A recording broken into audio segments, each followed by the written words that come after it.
Fourth city యొక్క planning ఇక్కడ చాలా నీట్గా రాశారు, అందుకే తర్వాత మాట్లాడదాం అన్నది. హైదరాబాద్ ఫార్మా సిటీ మొత్తం విస్తీర్ణం 19,333 ఎకరాలు, 78.24 చదరపు కిలోమీటర్లు. ప్రాజెక్ట్ అంచనా వ్యయం 16,395 కోట్లు. భూసేకరణకు ఖర్చు సుమారు 2,000 కోట్లు. ఉపాధి అవకాశాలు 4.25 లక్షలు. ప్రత్యక్ష ఉపాధి 1,70,000. మండలాలు కందుకూరు, యాచారం, కడతాల్. బీఆర్ఎస్ ప్రభుత్వ ప్రతిపాదన అంశము వాటి విస్తీర్ణ చూద్దాం.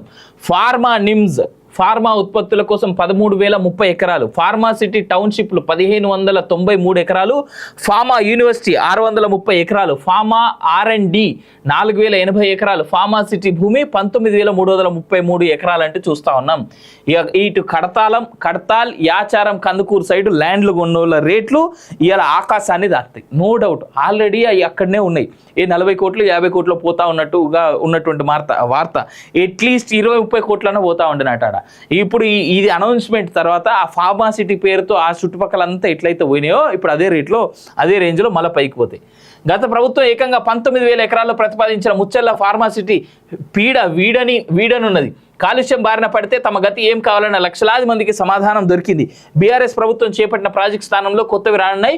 కాలుష్య కారక నిర్ణయాలు రద్దయ్యాయి. అవే భూముల్లో ఆరోగ్యకరమైన ప్రాజెక్టులను చేపట్టేందుకు కాంగ్రెస్ ప్రభుత్వం ముందడుగు వేస్తున్నది. హైదరాబాద్, సికింద్రాబాద్, సైబరాబాద్ ఇప్పుడు ముచ్చెర్లను ఫోర్త్ సిటీగా రూపొందించాలని నిర్ణయించింది. అదే మన ఫ్యూచర్ సిటీ అవుతుందని సీఎం రేవంత్ రెడ్డి బుధవారం అసెంబ్లీలో ప్రకటించారు. ఇప్పుడు ఇదే హాట్ టాపిక్గా మారింది. ఇన్నాళ్లుగా తమ పొలాలు ఊర్లు ఏమవుతాయనని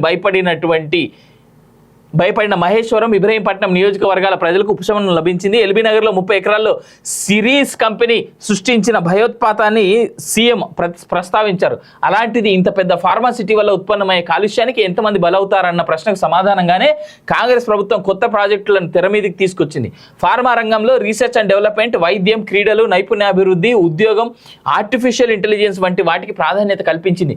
ఫార్మా కంపెనీల స్థానంలో వీటిని ఏర్పాటు చేసేందుకు భూములను కేటాయిస్తామని ప్రభుత్వం స్పష్టమైన ప్రకటన చేసింది. ఫార్మా సిటీ భూములను తిరిగి రైతులకు ఇచ్చేయాలన్న కేటీఆర్ డిమాండ్కు ధీటైన జవాబులు ఇచ్చారు. రైతులను రెచ్చగొట్టేందుకే ఈ ప్రస్తావన చేస్తున్నారని, ఈ క్రమంలోనే అక్కడి భూముల్లో ప్రభుత్వం ఏమేమి చేయబోతున్నదో వివరించారు. లక్షలాది మందికి ఉపాధి అవకాశాలు లభించేలా చర్యలకు వ్యూహ రచన చేశారు. మారనున్న రూపురేఖలు, కాంగ్రెస్ ప్రభుత్వ ప్రతిపాదన, కాలుష్యపు ముప్పు అంటూ చూస్తా ఉన్నాం. ఏదేమైనా వెల్కమ్ చేయాల్సినటువంటి అంశం ఏదైతే ఉంది అని అంటే డెవలప్మెంట్ ప్రకారంగా నిన్న జరిగినటువంటి చర్చలో సరే సబితా ఇంద్రారెడ్డి ఇన్సిడెంట్ని పక్కన పెడితే మిగిలిన డిస్కషన్ మొత్తం డెవలప్మెంట్ మీదనే జరిగింది.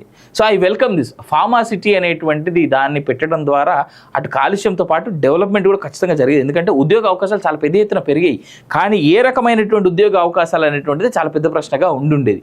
అయితే ఇప్పుడు ఏదైతే ముచ్చెర్ల ఫోర్త్ సిటీ అంటే ఇప్పుడు ఈ ట్విన్ సిటీస్తో పాటు అదో సిటీని ముచ్చెర్లను కనుక డెవలప్ చేయగలిగినట్టు నిజంగా ప్రభుత్వం చేయగలిగినట్టయితే, ఎందుకంటే ఫేక్ ప్రామిస్లు, ఫేక్ మాటలు అనేటువంటి అన్ని విని చెవుల నుంచి రక్తం గారింది అందరికీ, తెలంగాణ ప్రజలందరికీ. సో అలాంటి తరుణంలో ఇలాంటి స్టేట్మెంట్ వచ్చిన తర్వాత నిజంగా ఇక్కడ ఈయన చెప్తా ఉన్నట్టుగా డైరెక్ట్గా అంటే మొత్తం మీద 4.5 లక్షల మంది, 4.25 లక్షల మందికి అండ్ స్ట్రైట్గా డైరెక్ట్గా 1.70 లక్షల మందికి గనక ఉపాధి నిజంగా కల్పించగలిగితే దానంత అద్భుతమైనటువంటి ప్రక్రియ కానీ అంతకంటే ఇంకోటి అద్భుతంగా ఇంకోటి ఉండదు.